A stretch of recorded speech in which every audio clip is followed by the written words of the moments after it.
The entire TCG system is rigged. Distro locks out online sellers. Meanwhile, scalpers get to bleed the players dry. And everybody says the same thing. They say, you can't get distro access unless you have a storefront. But that's a lie. I have distro access. I don't have a storefront. And when I got it, it felt like cheating. I'm going to tell you exactly how I got my foot in the door. And if this helps just one online seller, then it was definitely worth it. So let's move on to this pretty little PowerPoint presentation I made. How I got distro without a retail store. Let's dig in. So the TCG system is rigged. It's different than other businesses. Most businesses, you can't get enough people to buy your stuff, and that's where the focus is. TCG right now, you can't get enough stuff to sell to people. There's more than enough demand. People want to buy your stuff, but you don't have enough to sell to people. That's why distro access is so important. Everybody knows how hard it is to get distro, and scalpers, meanwhile, just sell packs for $15 on Whatnot again and again. Nobody was taking me seriously when I was just another online seller. I had 100% feedback on TCG Player, on eBay, but it didn't matter. I was just another online seller. So I knew that I had to eventually build my own store, my own website. People don't trust random online sellers thanks to Whatnot. I wanted to look like a real store. Building a real website made me look more legit. Step 2. Instead of scalping boxes on TCG Player, I sold Pokemon at cost. If you are my customer, then you know I sell the latest set of Pokemon under MSRP, which means I'm actually a cheaper supply of Pokemon cards than buying from Walmart. And I think it's still set up for a lot of states don't even pay sales tax when they buy from me. I like to be a cheaper supply of cardboard. That is how my business model, at least right now, is working. So I sold at cost. Now, why would I leave money on the table, you might be asking? Because this built trust. Buyers became repeat buyers. Buyers joined my email list, and now when I sell something, it sells fast. That is what distro looks at. And this is huge. This is the whole reason why I set the system up like this, because distro doesn't care how much money you're making. That doesn't mean you can make them money. If you're scalping Pokemon cards, good for you, by the way. I don't care. I actually don't hate scalpers at all. I just use it to get clicks.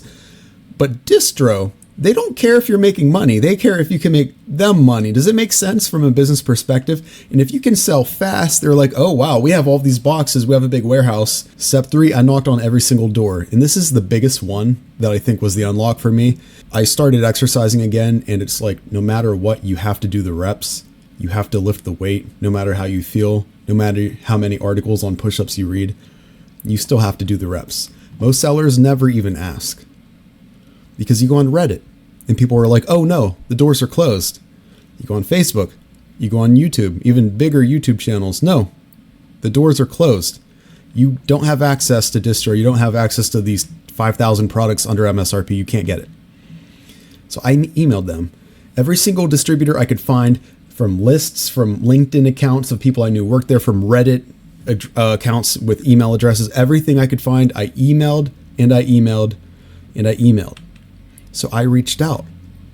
I said what I could do for them as a TCG seller, not what they could do for me. And if you're interested, let me know in the comments, say interested, and maybe I'll make a video on the exact email I used that made a distro accept me, that got my foot in the door. But I emailed them with my offer, not, hey, help me. They get 10 million of those, a month. Hey, here's how I can help you. And if it's a real value add, then that's how you get your foot in the door. Most ignored me, but a really big one gave me basic access. No TCG yet, but we'll get into that. 10,000 other products, not 10,002, because you want the Pokemon and the Magic, right? 2 other products on top of that. I still get stuff under MSRP, and that still opens a path to this. But this is my journey, so I'm just going to tell you how it's working for me right now. Step 4, I started selling my stuff, and I started selling it fast. TCG boxes sit if you're an investor. I could buy a Pokemon box from Walmart, right? I paid MSRP, which is high. It's going to go up 20% in a year, 20% again in another year, and eventually you're going to sell that and you're going to make all that money. You'll run out of money to pay distro for more stuff if you're a seller and you just hold boxes. If I have $10,000, let's say I pay $10,000 for Pokemon, next month what am I going to do? I need to sell that to get money back. Unless I have an infinite supply of money somehow, and trust me, there's people paying millions of dollars a month for a bunch of stuff. I'm not going to outcompete them. So I need my money to come back to me, which means I have to sell what I buy. So you can't get distro access and then sit on your stuff as an investor. That's not going to work. Maybe a small percentage of the stuff that you order, but that doesn't help them at all, because then you get to a point where you're not ordering from them again. And they're like, why did I even have this person on? Why don't we just close their account? They don't buy from us anymore. They just bought the hot stuff that I should have given to somebody else, and then they sat on it. When you sell stuff, this also increases your revenue, which is cool for me. Because let's say I only have $5,000 in the business, but I have 2 sales cycles a month where I flip all of that money. Now I have $10,000 of revenue, top revenue, every month. Well, $120,000 a year in revenue. So that's a number I get to use. When I say, do you have a TCG business? I could say $120,000 in revenue, even though only $5,000 is in the account, right? Because that's not profit, that's revenue. That's still a number you get to say that makes you look serious.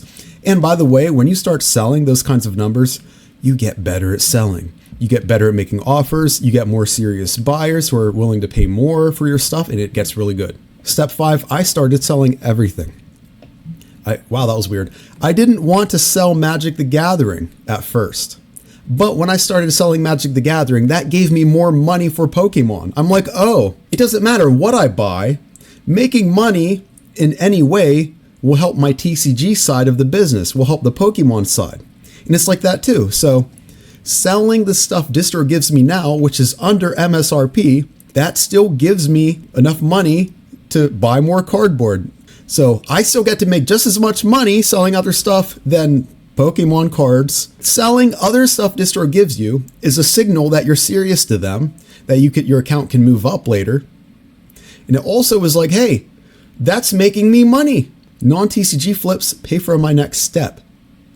I don't need a perfect plan. I just need motion. Step 6 is TCG access. This is the big one. Distro stuff is lower than MSRP. I can make money selling other stuff, like even D&D 5e stuff, Pathfinder stuff, random HeroClix stuff, whatever distro will allow me to buy, I can make tons of money off of that. My TCG business will grow now because I'm making more money from HeroClix or whatever else, right? And that money can even pay for a small storefront. What gives me more odds of having an actual store? Money or no money? It's not complicated. So the fact that I have distro access now, I'm already one step closer, if I want, to having enough profit to have a store. If it doesn't work, that means I suck at selling. So the business side of TCG would have never worked anyway. So here's what I learned. I learned that the TCG game rewards people who work through the pain. I learned that hard work protects me. Having a store, even an online store, and getting distro access, if this was easy, you would have 100 times more competition, which means it would actually be harder.